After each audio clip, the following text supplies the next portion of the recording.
Hello everyone, this is CounterYolo, bringing you another video in Star Trek Online. And today I'm going to be talking about, in my opinion, the best non-Federation tanking starships inside the game. Last year when I did my top earnable tanking starships video, there was a lot of demand from a lot of you to get one talking about ships for the Klingon Empire, for tanking. There unfortunately aren't really a lot of them available inside the game when it comes to the fleet, so therefore I can't really just do a straight video to talk about the top earnable tanking starships inside the game. So instead, I'm going to extend it out to the starships from the fleet, as well as starships from the sea store that KDF players can access. In Realm Republic, aligned KDF players can access as well. As thus, there are going to be a lot of cross-faction starships in these lists. I'm not going to be going over today. There are going to be a top 6 for science tanks as well as energy tanks. If you're a beginning tank player, do not do science tanks. It is pretty complicated otherwise. But with some other much in both those lists, I'll have a TLDR, the list of starships at the end of the video, as well as another slide of starship pack ideas for Cryptic, in case any of them happen to be watching this video. Which, if they're watching the video, they'll probably just skip to those starship pack ideas and then stop watching the video altogether. Feel free to see the time links if you want to skip through parts of this video. As I said, this is the criteria: fleet and sea star starships only. I'm not going to be including any ships that are from the exchange or from events. If it's one of those two things, then I am not going to be including it. With that all said, let's get into our first section, which is non-Federation science tanks. We've got a couple of honorable mentions. The first one is the Fleet Devara Light Warbird. This is exclusive to the Realm Republic. KDF can't access this, neither can Federation. This is from Tier 3 military. The reason why I have this in the list at all is because one of the strongest, well-rounded ships in the game is the Talis Temporal Warbird from the exchange, which just so happens to be a starship that can do basically everything that's viable inside the game. The two playstyles that it can't do is using carrier pets, because it doesn't have any pets, and because it only has 2 slots in the back, it can't do mine builds very well. Outside of mine builds and carrier builds, the Talis Temporal Warbird can do every single other build viably inside the game. It's a jack-of-all-trades ship that can do everything reasonably well. It doesn't particularly excel in a lot of those things, but it can do everything pretty well. It's also a very fast ship too, with an enhanced battle cloak. The ship also has an enhanced battle cloak, but it has a much lower stats and doesn't have the Commander Tactical Temporal Operative seat on it. But I mean, like if you're a groundling captain thinking about the Talis Light Warbird, fly this ship first and see if you like it and are considering that billion credit investment to get that ship. The real honorable mention for science tanking here is the Flamebird Science Dreadnought Warbird. This is from the flagship Mega Bundle, or the Romulan 3 Starship pack. That's inside that Mega Bundle. The thing with this ship is that it's got 5 science consoles and plenty of science seating to be able to do that science type of tanking thing that you would expect. It doesn't have a secondary deflector, unfortunately. It does have a battle cloak though, but it doesn't have a secondary deflector. The stats are still pretty nice for general tanking though. For our real science list, our number 6 is the Antac Science Miracle Worker Cruiser.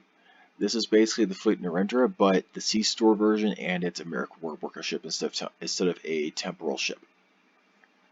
For those of you that don't recall, in my last video when I talked about, well, video from pretty far last year, it's been months at this point, when I personally felt that the Fleet Narendra Sport Cruiser was the best science tank when it came to earnable ships from the fleet for Federation.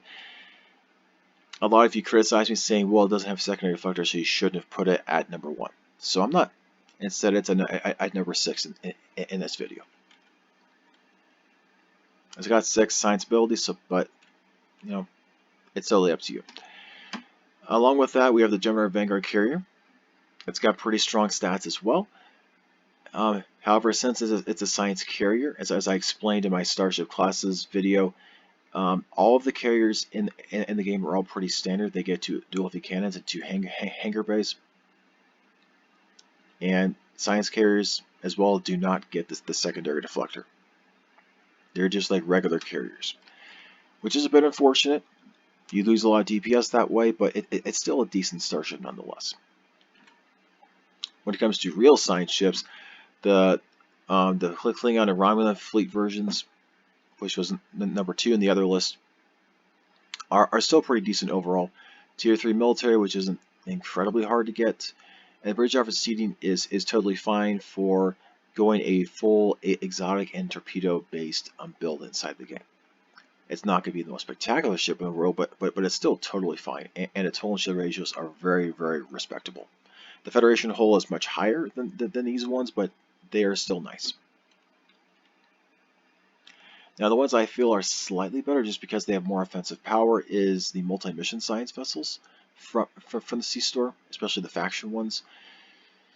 Now, the Federation ones look pretty good. The Klingon ones look kind of ugly in my opinion. They're Gorn ones, and I don't think they're designed really that great, but they're probably designed off of something that I'm not thinking about right now. The Romulan ships are super, super cool though. They have this cool like spiral, like spherical thing or flattened spherical thing that's being held here. It's a really cool effect. I am color deficient, so it's hard for me to see that. Maybe it is hard for anyone to see, but at least for me, it's pretty hard to see that like flattened disc in there. Or maybe actually is a sphere and I can't see the whole sphere. But anyway, it is a really, really cool effect. My science main right now is actually switched over to this particular ship actually for science tanking. And despite the fact that I haven't really itemized her to be a super hard hitting science vessel, it's hitting very hard. It's hitting very hard. Recent parses have put it well above 80,000 damage per second in a lot of PvE runs out there. If I wanted to make her into over 100,000 damage per second, I definitely easily could. Just switching out a couple of traits and a couple of consoles for less survival stuff on it. But I like tanking, so I'm not going to. Our number 2 and number 1 in this list, unfortunately, do not have KDF or Romulan Republic specific variants. Unfortunately, it's just the way of the game.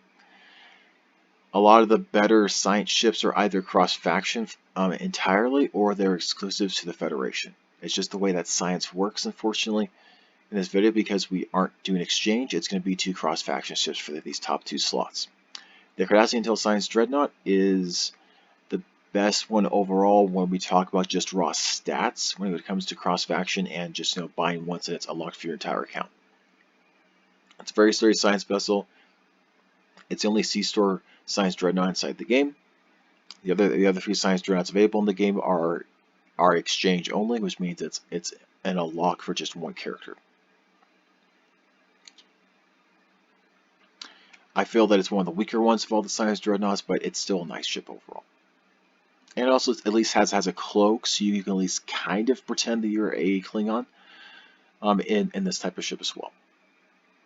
Our number 1, of course, though, is a science ship that I've touted a very long time in this game, even though it kind of looks ugly to a lot of people, which is the Eternal Temporal Multi-Mission Science Vessel.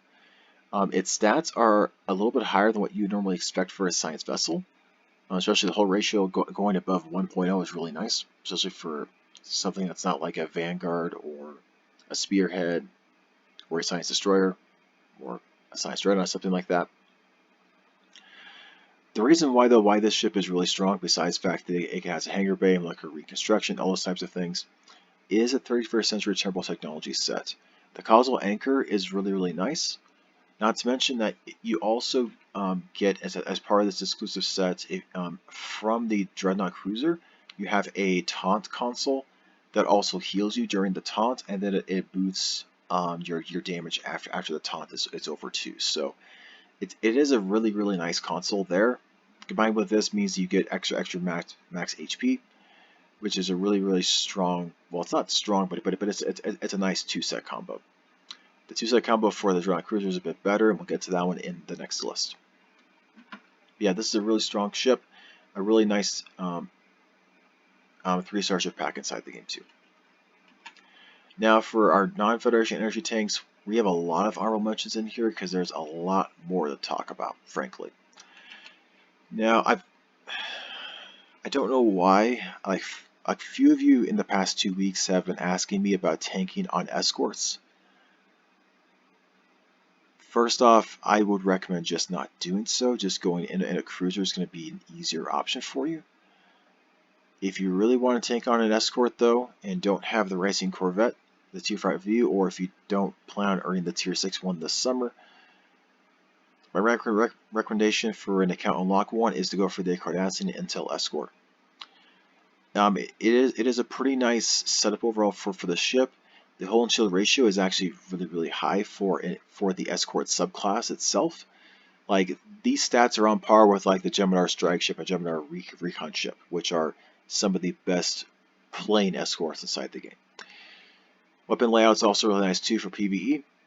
The real downside that you have with this ship is that you're stuck with a Lieutenant Science here, which means that you can't do a full Aux to Bat build on this ship for cooldowns. The most you could do would be a Tank Officer and 1 Aux to Bat, because you probably want this Lieutenant Commander Engineering for Emergency Powered Weapons 3, frankly. So there's that. And alongside this honorable mention, if you're going for the cheapest Tier 6 endgame Starship from the C-Store, they don't have to worry about getting a Fleet Starship with it. The Gemini Vanguard Dreadnought Cruiser is the cheapest one from the C-Store. If you go to buy it individually, it's 3,000 Zen. But if you go and buy the Gemini Vanguard Starter Pack, it's also account unlocked, by the way, if you get the Starter Pack. It's 1,000 Zen cheaper. Not to mention that you get the Gemini Vanguard species as well with the purchase of the Gemini Vanguard Starter Pack. Plus the price of the big pack of the Gemini Vanguard expansion pack goes down 2,000 Zen, from 15,000 to 13,000. So you do like, you're basically not losing too much value at all. You're actually saving 1,000 Zen by getting the starter pack if you were thinking about getting this ship. So 2,000 Zen for a Tier 6 Starship is a pretty good deal. Do I personally like this ship? No. But just to be fair though, this ship is better than a lot of the cruisers and battle cruisers available from the fleet that are earnable inside the game. So, or at least they're on par with a lot of them. Like it's on par with it's very much on par with, what's the ship called? Like the Enterprise D, the Advanced Heavy Cruiser, and a couple of other cruisers and battle cruisers too. So it's basically in that realm. It's a little bit lower hull than what you would expect for how big the ship is, but it's still decent. It's still within the realm of what you would expect for a cruiser. It's definitely enough to tank with. There's just nothing really super fancy about this ship, frankly. But then again, because with the Gemini Vanguard, they were just getting a lot of like basic ships to start off with. That's kind of the premise of which I kind of fell from it. Which really meant that the only ship that really stuck out to me of the Gemini Vanguard ships was the warship. It probably doesn't help that, you know, this is the only warship that is account unlocked in the game that's available for the C-Store. There are a couple of other warships that were earned through events, but as I've explained in other videos for Starship comparisons, the other warships available from events seemed much more in line with regular escorts than warships inside the game. So, warships and destroyers anyway. In my opinion, because of how the projector scene is and such in this, if you have experience as a tank in the game, this ship is going to perform better in tanking than a Gemini Vanguard Dreadnought Cruiser. So if you're wanting a Gemini Vanguard themed tank, the Vanguard warship is going to perform better than you overall in many circumstances over the Dreadnought Cruiser. But that's just my personal opinion on it. The other honorable mention here is going to be the Fleet Miracle Worker Battle Cruiser. I know a lot of people like this ship a lot because it has 5 tactical consoles and it's available from your fleet. Downside is that it's a battle cruiser. You don't have access to command track fire. It is the one downside to it. You can definitely make it work. You're just having to also lose a console because you have to add a fleet embassy console to help with threat generation because you don't have a command track fire. In a different video, I'll probably talk about why that's pretty necessary for ships that don't have command track fire, but I'll get to that later in that video eventually. As for our top 6 ships for real for energy tanking, our number 6 is the Fleet Coach Command Dreadnought Cruiser. There's a lot of controversy around this ship. It was also why it was moved down to Tier 1 military from the originally announced Tier 2 military, which makes this ship a pretty good steal. Now, it doesn't have a lot of the teeth of what you would typically want from a Dreadnought Cruiser. It's still okay, but not having a Lieutenant Commander Tactical seat, having only 2 Lieutenant Tacticals, is a pretty big downside, which is unfortunate. It does at least have a Lieutenant Commander Science, which is nice, and its shield ratio is really high. Its hull ratio is high as 2, but it's the shield ratio that in my testing has been a little bit overpowered in my opinion. Having a 1.32 shield ratio, especially from the fleet, is a bit too high in my opinion. It's got battle cloak, 2 heavy cannons, 1 hangar bay. It's got some nice things going for it. I feel like in the current tanking method we have right now, it's a bit too defensive, and not enough offensive stuff with it. Now, if it did have a Lieutenant Commander Tactical seat, it would be better than the next ship on our list. But because it doesn't, in my opinion, the Cardassian Intel Flight Deck Cruiser is a little bit better. It doesn't have the same stats overbearing that the Fleet Coach has, but it's still reasonable. As I said in other videos, a 1.25 hull ratio and a 1.1 shield ratio is all you need, and it's definitely there. Even though the ship doesn't have access to dual heavy cannons, it does have a 5-3 weapon layout, which means you have 2 different options that you can go with this ship. You can either do a broadsiding layout, or you can do a 5-3 dual beam bank layout with this ship.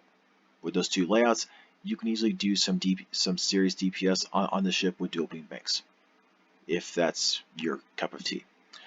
It only has defensive cruiser commands though, so you don't have weapon system efficiency to help with weapon power cost things inside the game, but bridge arc seating is totally fine, especially if you're really going to do an offensive build. Having override system safeties 3 here is pretty nice. Because you're already forced into a Lieutenant Commander Engineering, you can do that plus Ionic Turbulence 1. And then you still have stuff, for your Marines Powered Weapons 3 and Marines Powered Weapons 1 in there too. If you do that though, you don't get to do Ox to Bat in both those slots, if that's something that you really care about. I feel the ship is totally fine, and because it has a cloak, it still at least has some of the feel for Klingon captains inside the game, even though it looks a little weird. For our number 4, we of course have to include what, in my opinion, are the best flight deck cruisers in the entire game, which are the Fleet Orion Blackguard and Fleet Zubon Silik. The Orion Blackguard is a little boring in my opinion. It's literally just the Tele Prelum flight deck assault cruiser, but it's the Klingon version with a different skin that has the exact same stats otherwise and no cloak. The Zubon Silik at least has a realm of battle cloak. Zubon Silik also has a regular warp core instead of a singularity core, which for a lot of captains in the game that don't like singularity cores, that is actually a significant boost. Although in my opinion, warp cores, singular cores don't really do that much for your build. It's a lot of passive things that you don't really think about, honestly. The Zubon Silik has a little bit lower hull ratio, but otherwise it's basically the same, except it's got a realm of battle cloak too. 4 tactical consoles. You're able to go very offensive on this ship or very defensive with that Lieutenant Commander University. You can make a science, an engineering, or a tactical. Engineering is probably one of the more likely options for you for some easy Ox to Bat if you want to have reverse polarity here in the Commander Engineering. Otherwise, you can definitely go tactical here if you want to use your entire Lieutenant Commander Tactical Command C4 command abilities to help with your torpedo builds. Because this is a really good torpedo platform alongside the typical 5-3 dual beam bank builds that are out there too. For our number 3 spot, we're going to have the Klingon Tactical Miracle Worker Cruiser from the Sea Store. This has basically the same hull ratio as the Fleet Coach, but a little bit lower shields. It's basically in line with regular shields for regular cruisers in the game. I am pretty sure it's a 1.1 shield ratio instead of 1.15, but when I recently checked the STO wiki, it said 1.15, so that's what I'm going with for now. If it's wrong, it's wrong. At least that's what the STO wiki said when I made the text in this video. Because it's got a Commander Engineer Miracle Worker, it's got that extra universal console, so it's got 5 tactical consoles in total.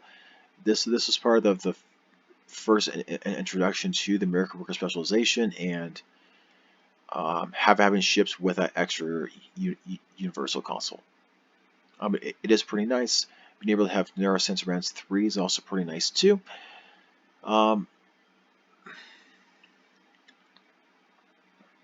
Totally up to you how you really want to do your builds and stuff on this ship. There's a lot of different ways to go. Totally up to you. What I will say though, these next 2 ships I'm about to show, next 2 slides anyway, there'll be 3 ships actually. Things that are better than this ship comes down to different exclusive sets. If all the sets were immediately available for all starships in the game, we would immediately basically be asking, in the tanking realm, which Miracle Worker starship is the best one for tanking? Is it going to be one from the Sea Store, or is it the Vaal War Juggernaut? That's basically what it would come down to for the most part. At least with some of those exclusive sets, we have more discussion around the matter too. But for our number 2 in the list, we actually are going to have ships that don't have command track fire, which is actually kind of interesting. And that is our flagships. Now, this is excluding the Federation flagships, which do have command track fire, and thus would probably, in my opinion, be the best tanks in the entire game. But of course, KDF don't have access to command track fire. Not due to the Realm Republic that are aligned with the KDF. So these are the best that we are going to have. I mean, these ships are still great. Don't like it. They are fantastic ships. The KDF Science battle cruisers, or all 3 versions of the battle cruisers here for the fleet, have a very high hull ratio. For the time and even today, it's still a decent ratio. It's only a 4-4 layout, but keep in mind the KDF version of the flagship was basically the Federation version, except it was a battle cruiser instead of a cruiser, so you lost command track fire. In exchange, you got access to dual heavy cannons, access to a cloak, and access to 1 extra tactical console for each of the variants over its Federation counterpart, at least. And that's if I did the math right for some of these. The consoles might be wrong on this. I'm pretty sure I'm right on it, but I might be wrong. For the KDF Science Battlecruiser, it is a really nice ship, because the weird thing about for the flagship ones for the Federation and the KDF is that their science variant gets sensor analysis, which is pretty interesting. It definitely helps a little bit for supplementing some of the damage on enemies that are dentists take forever to die. So that definitely is nice. The Realm Republic Juggernauts. They're not called Juggernauts technically in the flagship Mega Bundle, but by the Starship subclasses that we know of today, the Realm of the Republic Dreadnought Warbirds are Juggernauts in the common sense of how we define the subclasses today. It's also why people like SOB used the Tactical Juggernaut for a super long time, well, Tactical Dreadnought Cruiser from the Realm Republic flagships for a super long time, until the Vaal War Juggernaut came out. And like, oh well, it's basically just an upgrade of my Realmless ship that has a regular warp core and an extra console. So of course I'm going to pick this thing up. And so they did, and that's what, and a lot of DPS chasing, that's what they use now today. Part of why this ship is so insanely strong, though, alongside the 3-piece flagship set, which by itself is why these are even in the list at all, is because Romulan ships have a 2-piece console set, which is actually really strong for survival and power cost reduction. In my strongest survival and tanking consoles video, in the power section, I definitely mentioned that set in there. I'll definitely talk about it later when I go into specific builds over my 21 characters that I have in the game right now. A lot of them are still in the works because I've been pulling back because I'm a little bit upset at Cryptic right now for some of the moves they've recently made, but, you know, I guess that's just kind of the way the gaming industry is from time to time. These ships are all really nice. Whatever variant that you choose is totally fine, whichever one that you choose. When I was doing my stuff for my builds, I was only able to find room for like 3 tactical consoles for any of them for the KDF RRW Republic because of all the other clicky consoles that I like to use personally. If you're someone who has less of those clicky consoles, the tactical variants might be the best ones for you for tanking. Just saying. Beyond that, though, our number 1 is going to be another ship that is cross-faction, unfortunately. But it is regarded by many players as one of the best tanks in the entire game. And that is the Kronos Temporal Dreadnought Cruiser. This really shouldn't be much of a surprise to many of you. Its stats are pretty good. The bridge off receiving for the way that I like to play STO is extremely optimal. And in fact, you can really be super flexible in what this lieutenant officer is. It could be a tactical, it could be an engineering, or it could be, well, probably not science, but at least for engineering or tactical, you can make that seat either. Very good arguments for either of those. It's a dreadnought cruiser, so it's got dual heavy cannons and a hangar bay. Command track fire. It's got 4 tactical consoles, so you're able to get threat a little bit easier versus just regular 3 tactical console starships out there. It's also got an exclusive set. I've alluded to this set before. The chronotech capacitor comes with this ship. It's a AoE taunt that heals you during the taunt, and then after the taunt is over, it gives you a lot of extra damage, which extra damage also allows you to get threat much easier too. The console from the 31st century Temporal Raider gives you some more cooldowns as well as firing cycle haste whenever you use the clicky on it. The other thing is that it also kind of gives you basically Photonic Officer 1 while this thing's going 2. That's what the math roughly goes out to. The 2-piece bonus gives you more directed energy damage, so more damage plus more whole HP, which is something that is definitely welcome for these starships. If I could, I would honestly put this console, the chronotech capacitor, on every single one of my tanks inside the game, science as well as energy based. This console is insanely good. It is really, really, really nice.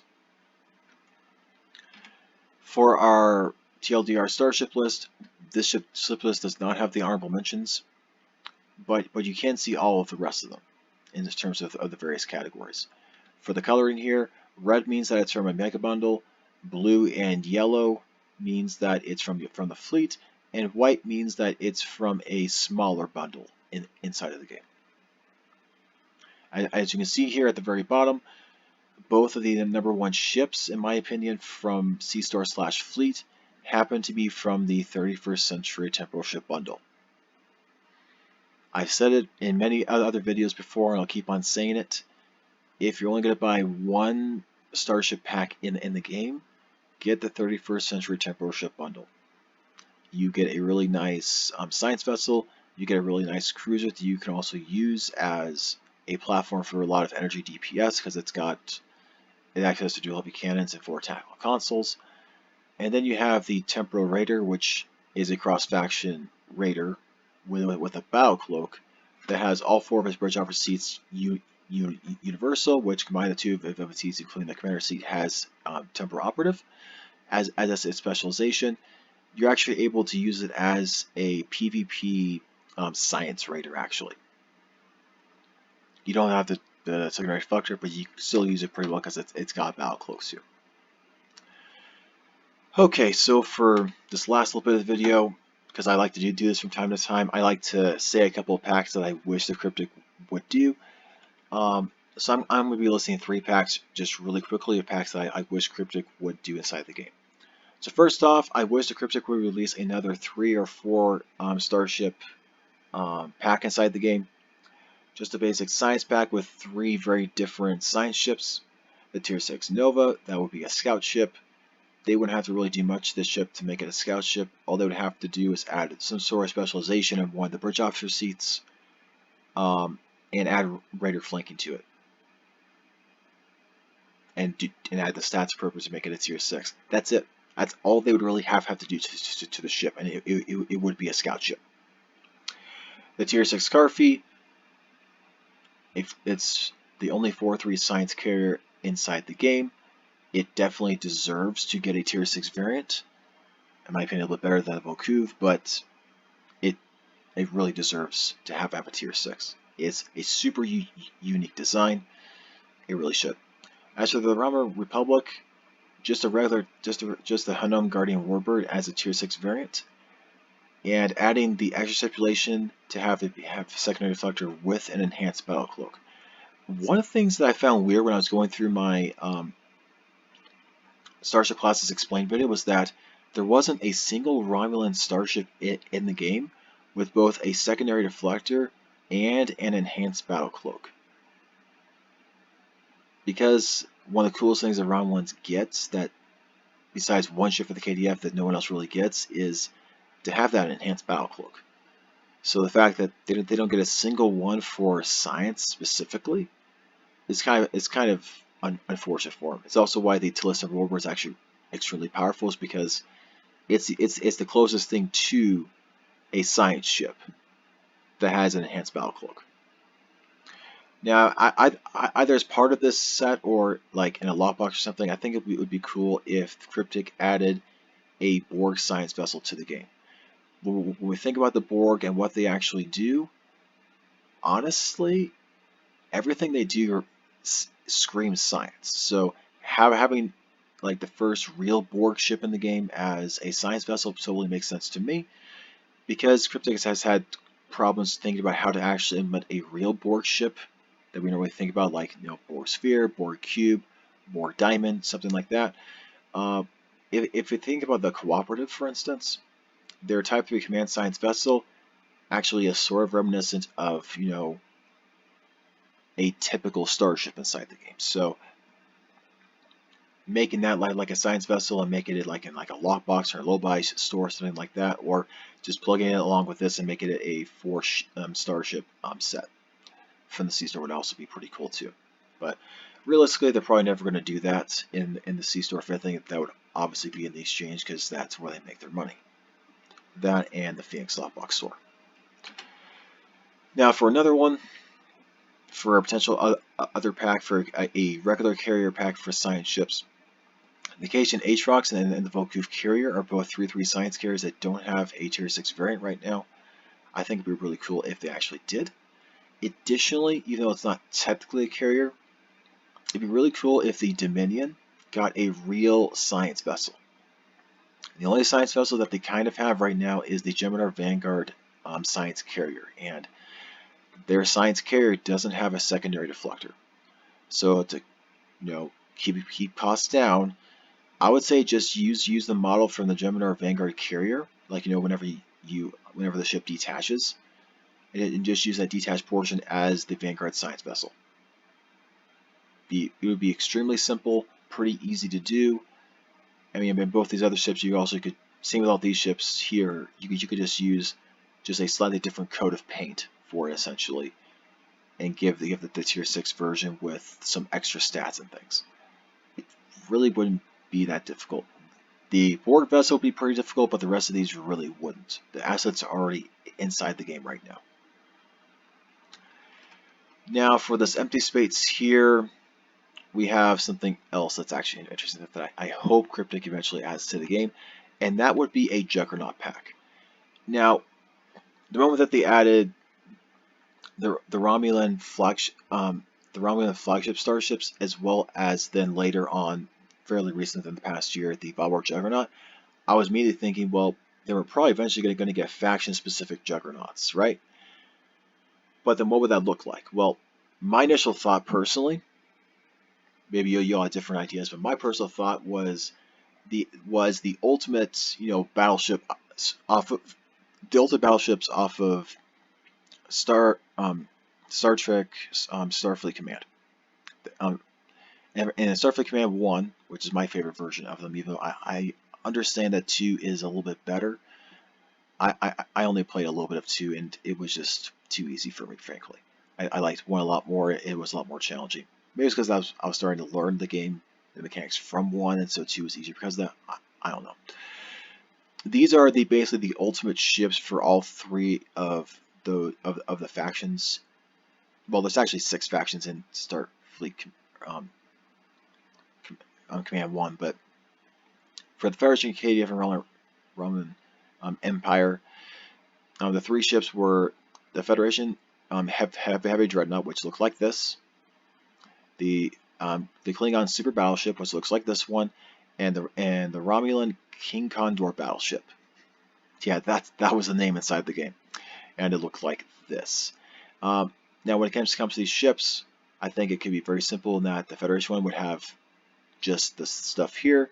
The Klingon one would just have a battle cloak, and the Romulan one would have an enhanced battle cloak with its Juggernaut stuff. And this would allow it to differentiate itself from the other Dreadnought warbirds in the Sea Store right now, and add some more value to the general Juggernaut class inside the game. We don't really have much like these things inside the game. You could argue that to some extent the Klingon one sort of exists in the game, but not really. The Romulan one and the Federation one definitely do not exist. Maybe because those ships wouldn't sell. I don't know, but they definitely would be cool. I mean, technically, back in the day, these ships were made under a different company with a different license and IP. It might be why Cryptic has been ignoring these particular Starship portfolios. Of course, they did ignore some of the other ones, like, for instance, the Valor Ostica heavy battlecruiser? Yeah, that was literally just the Gorn battlecruiser from Star Trek Starfleet Command 1.